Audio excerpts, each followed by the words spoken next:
उसी वीडियो को कंटिन्यू करते हुए हम अगला टॉपिक लेते हैं, नामित निर्देशक की नियुक्ति के प्रावधान। तो कंपनीज एक्ट 2013 की सेक्शन 161(3) के अनुसार संचालक मंडल किसी संस्था द्वारा नामांकित व्यक्ति को संचालक पद पर नियुक्त कर सकते हैं।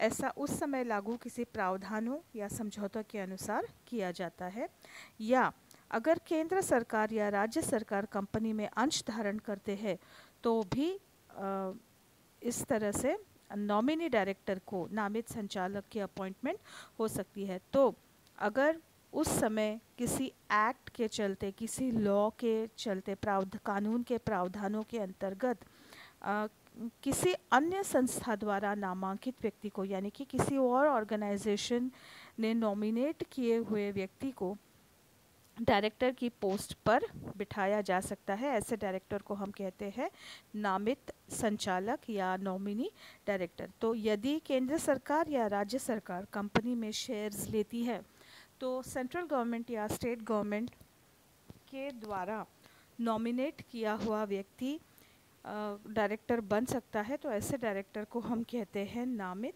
संचालक।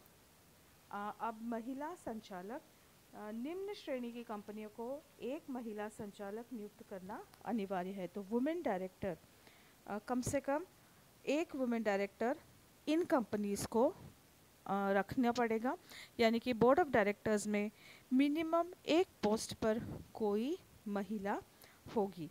तो ऐसी कंपनी जो कंपनी अधिनियम 2013 के लागू होने के 1 वर्ष के अंदर जो सूचीबद्ध हुई है, ऐसी सभी कंपनियों को, प्रत्येक सूचीबद्ध कंपनी को कंपनी अधिनियम 2013 के लागू होने के 1 वर्ष के अंदर अन्य कंपनियां जिनकी चुकता पूंजी 100 करोड़ या उससे अधिक हो, या जिनकी बिक्री यानी कि टर्नओवर, तो ऐसी कंपनीज जिनका पेड अप कैपिटल 100 करोड़ से अधिक हो या जिनका टर्नओवर 300 करोड़ या उससे अधिक हो, उन्हें कंपनी अधिनियम 2013 के कार्यान्वित होने के 3 वर्ष के भीतर एक महिला संचालक को नियुक्त करना अनिवार्य है।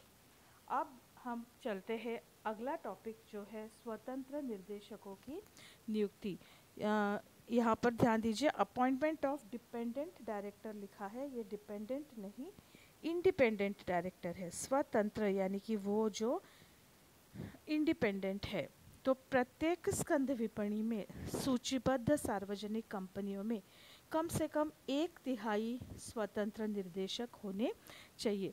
तो ऐसी प्रत्येक कंपनी जो स्टॉक एक्सचेंज पर लिस्टेड है, जो पब्लिक लिमिटेड कंपनी है, उसमें कम से कम 1/3 टोटल डायरेक्टर्स के 1/3 कुल संचालकों का 1/3 संचालक स्वतंत्र यानी कि इंडिपेंडेंट होना चाहिए। इसके अतिरिक्त केंद्र सरकार अन्य सार्वजनिक कंपनियों में न्यूनतम स्वतंत्र संचालकों की संख्या निर्धारित कर सकती है। तो सेक्शन 149(4) के अंतर्गत केंद्र सरकार पब्लिक लिमिटेड कंपनीज में मिनिमम इंडिपेंडेंट डायरेक्टर्स कितने होंगे ये निर्धारित कर सकती है। निम्न कंपनियों में कम से कम 2 स्वतंत्र संचालक होने चाहिए। तो ये जो कंपनीज जिनके बारे में अब हम बात करने वाले हैं, उनमें कम से कम 2 इंडिपेंडेंट डायरेक्टर्स होने चाहिए। ऐसी पब्लिक लिमिटेड कंपनीज जिनका पेड अप कैपिटल 10 करोड़ या उससे अधिक है।